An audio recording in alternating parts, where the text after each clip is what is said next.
Alexandra, frage die Karte, zeige mir einen Weg.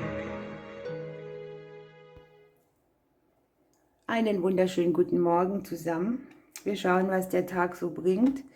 Ich habe die Lennys von Sven. Da können wir jetzt vielleicht eine Zahl mit einbeziehen, wenn wir eine kriegen. Und wir schauen, was ich dem Kollektiv mitgeben darf. Oh. Das Schicksal kommt mir rausgesprungen. Karma, Ursache, Wirkung, Lebensplan.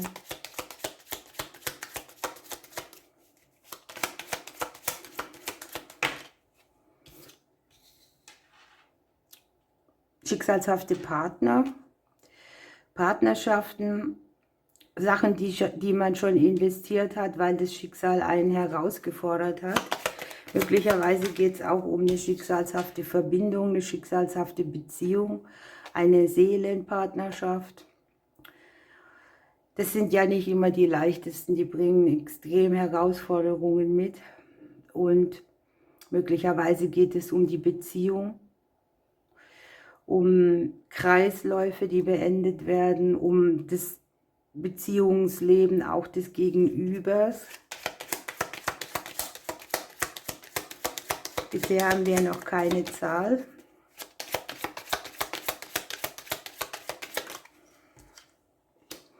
Jetzt haben wir eine schöne sogar. Mit der 17 haben wir nämlich im hebräischen Alphabet den Zahlenwert 80.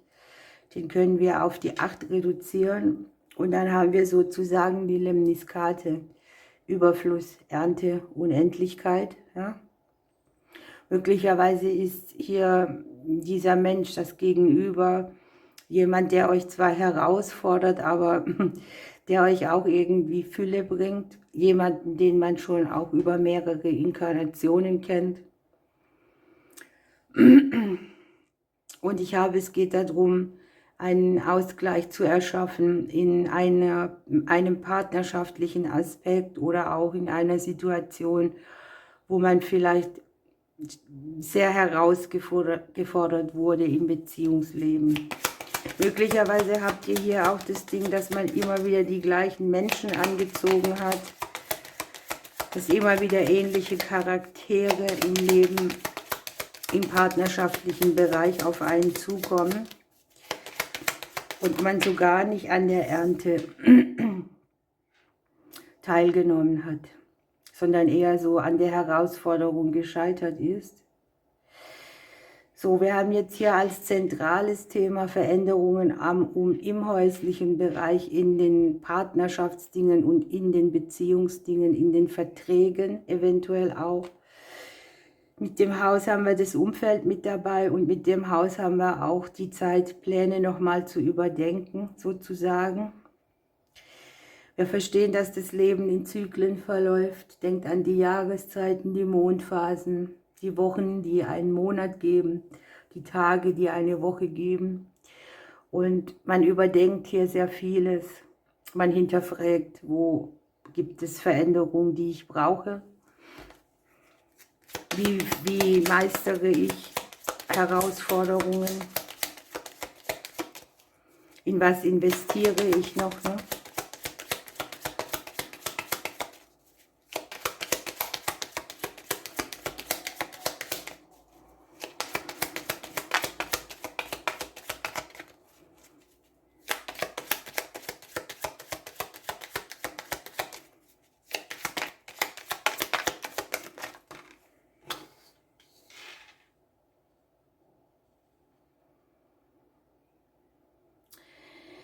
Hier sind so die Wünsche und Träume, die im Bilanz stehen zu dem, was man wirklich hat. Ne? Was hat man sich erträumt und wo steckt man irgendwo fest, anstatt im Flow zu sein. Nichtsdestotrotz mit dem Schiff haben wir hier die 3. Die 3 sagt, hier ist eine Transformation in eine neue Phase, in ein Jahr, in göttliche Fülle. irgendetwas der Sehnsüchte hier auch umzusetzen, zu manifestieren, in die Veränderung zu bringen.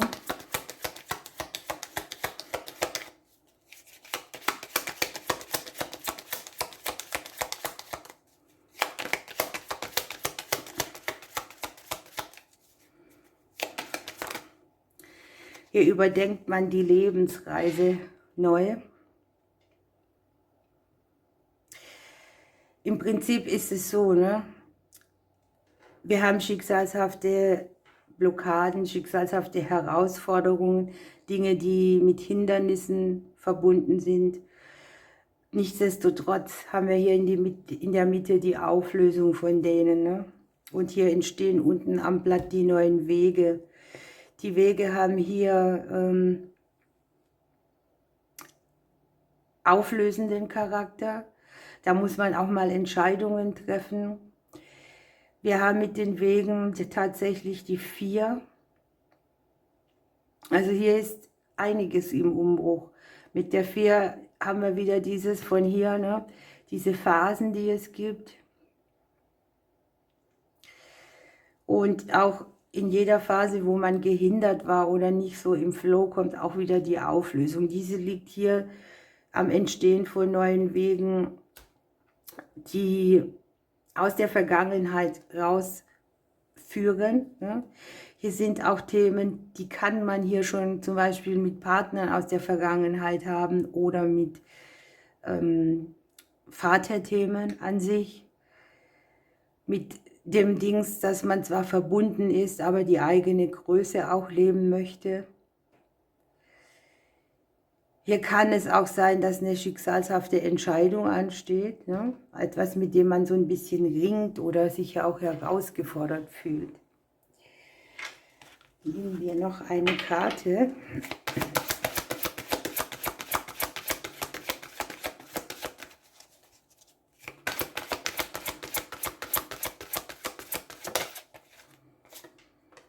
Ja, ein bisschen Auszeit nehmen, sich auf die Reise begeben.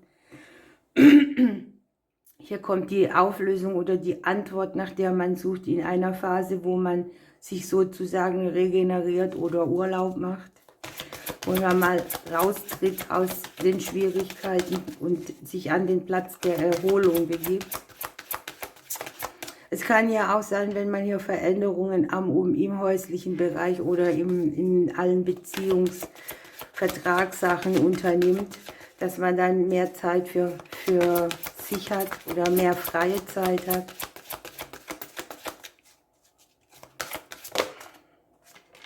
Und die Dinge, die sich dann bis zum Frühling hin wieder manifestieren, sind hier überstanden. Es kann auch sein, dass die Karten sagen, hier entstehen neue Wege. Und wenn ich jetzt von den Wegen mal den Zeitfaktor 7 Monate nehme, haben wir ja tatsächlich fast schon wieder den Frühling. Ne? Also hier ist ein Prozess, der dann Erleichterung bringt, wenn die Blumen wieder blühen, der einhergeht mit diesem Gefühl, dass man niemandem mehr was schuldig ist. Ne?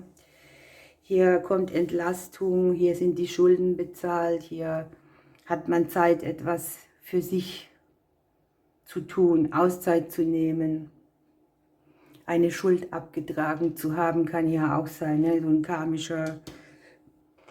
eine karmische Lieferung sozusagen. Okay, ihr Lieben, wir lassen das so stehen. Ich wünsche euch einen schönen Tag. Ich drücke euch bis morgen.